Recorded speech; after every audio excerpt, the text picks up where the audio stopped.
niños y adolescentes. Muchas gracias, señora presidenta.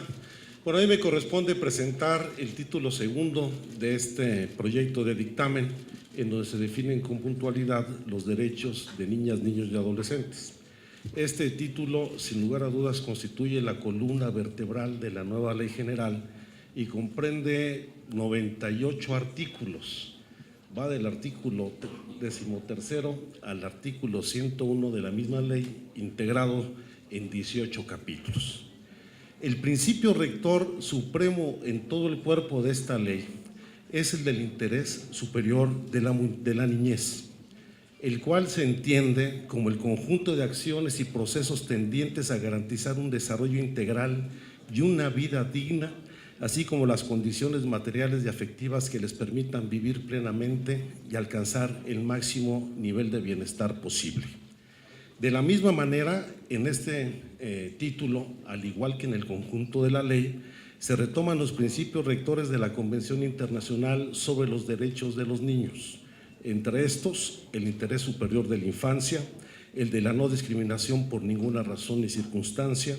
el de igualdad sin distinción de edad, raza, sexo, religión, idioma o lengua, opinión política o de cualquier otra índole, origen étnico, nacional o social, posición económica, discapacidad, circunstancias de nacimiento, cualquier otra condición suya o de sus ascendientes, tutores o representantes legales. Se incorporan también como principios rectores el de vivir en familia como espacio primordial de desarrollo, el de tener una vida libre de violencia, el de corresponsabilidad de los miembros de la familia, el Estado y la sociedad, y el de la tutela plena e igualitaria de los derechos humanos y de las garantías constitucionales.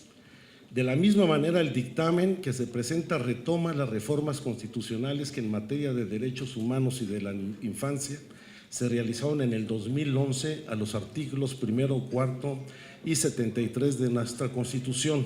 la cual ha sido considerada por muchos de los académicos y de los expertos como una de las reformas más importantes del último siglo, pues representa un nuevo paradigma respecto a la protección y garantía y satisfacción de los derechos humanos, la cual tiene un impacto decisivo sobre los derechos de las niñas y los niños y los jóvenes, al sustituir la mención que todo individuo gozará de las garantías que otorga esta Constitución por la definición de todas las personas gozarán de los derechos humanos reconocidos en esta Constitución y en los tratados internacionales ratificados por México, tendrán el mismo nivel en la jerarquía normativa de la Constitución. Estas reformas constitucionales en materia de derechos humanos otorgaron un nuevo significado a los derechos de niñas, niñas y adolescentes al sacarlos del ámbito de lo privado y de lo local para ubicarlos dentro de los temas estratégicos del Estado, facultando al Congreso de la Unión para emitir una ley general que establezca los estándares mínimos de garantías de derechos que serán obligatorios en todo el territorio nacional, como es el objetivo de esta ley general. Se trata, en resumen, de una nueva ley general que deja atrás la visión proteccionista y paternalista y avanza hacia una legislación garantista que asume a las niñas, niños y adolescentes como sujetos plenos de derecho y no como objetos que hay que proteger,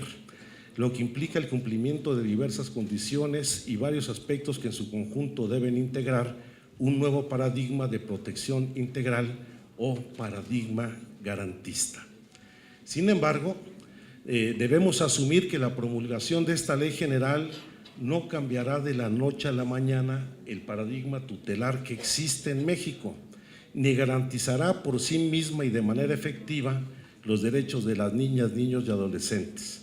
por lo que es importante garantizar su implementación, que se establezcan las nuevas disposiciones en las legislaciones locales y que se realice una armonización legislativa que permita hacer operativa la ley, reformando los códigos civiles, penales, los códigos de procedimientos, las leyes de educación, de salud, trabajo, entre todas aquellas relacionadas con el contenido de alguno de los derechos de las niñas, niños y adolescentes, dada la transversalidad que implica esta nueva ley general. Asimismo, para ser operativo y exigible el contenido de los derechos, se debe construir una nueva estructura institucional que supere el enfoque de necesidades y facilite la garantía efectiva de las prerrogativas fundamentales de los niños y niñas bajo un enfoque integral, sustentable y progresivo. El cambio sustancial a la iniciativa del Poder Ejecutivo Federal que recibimos tiene que ver con la definición de la naturaleza y los alcances de la ley, desde su nombre, que se proponía originalmente denominar Ley General para la Protección de Niñas, Niños y Adolescentes. Sin embargo, y ante la necesidad de transitar de la doctrina tutelar y asistencialista hacia una filosofía garantista, las presidentas de estas comisiones unidas consideramos que la denominación correcta de esta nueva ley general debe ser Ley General de Derechos de Niñas, Niños y Adolescentes, a efecto de reconocer explícitamente a las personas menores de 18 años como titulares de derechos, de conformidad con los principios de universalidad, interdependencia, indivisibilidad y progresividad en los términos que establece el artículo 1 de nuestra Constitución. En el mismo sentido, el dictamen establece con claridad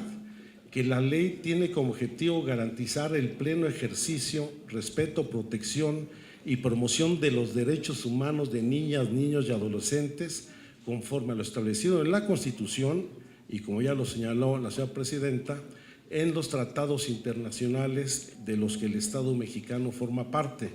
bajo un enfoque holístico y en congruencia con el principio de integralidad que concibe a niñas, niños y adolescentes como personas autónomas, titulares de derechos que deben ser protegidas de manera integral, solidaria y simultánea por la familia, la sociedad y el Estado para garantizar el ejercicio pleno de sus derechos, así como para prevenir que estos sean amenazados o vulnerados.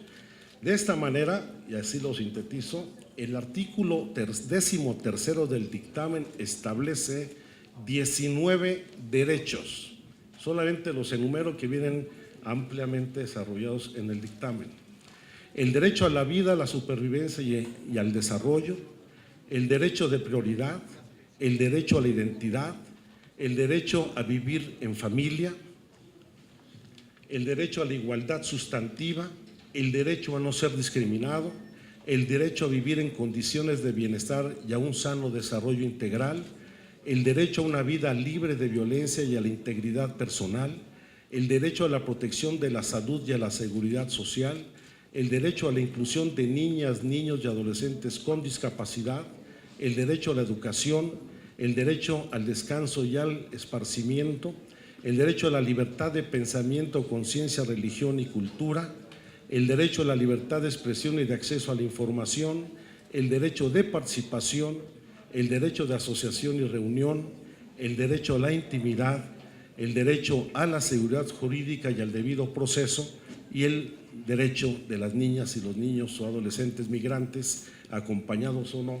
nacionales o extranjeros. Yo creo que el planteamiento que se ha hecho el replanteamiento de esta iniciativa recoge todas las iniciativas que se presentaron con anterioridad en el Senado de la República, se colaboró directamente con la Cámara de los Diputados, se retoma de manera muy significativa las aportaciones de las organizaciones de la sociedad civil y de organismos internacionales como UNICEF, y esperemos que esto dé paso a no solamente un nuevo paradigma, sino una nueva cultura de protección de los derechos humanos de niñas, niños y adolescentes. Ese es el contenido, en resumen, del título segundo del proyecto de dictamen. Gracias, senador Encinas. Y damos la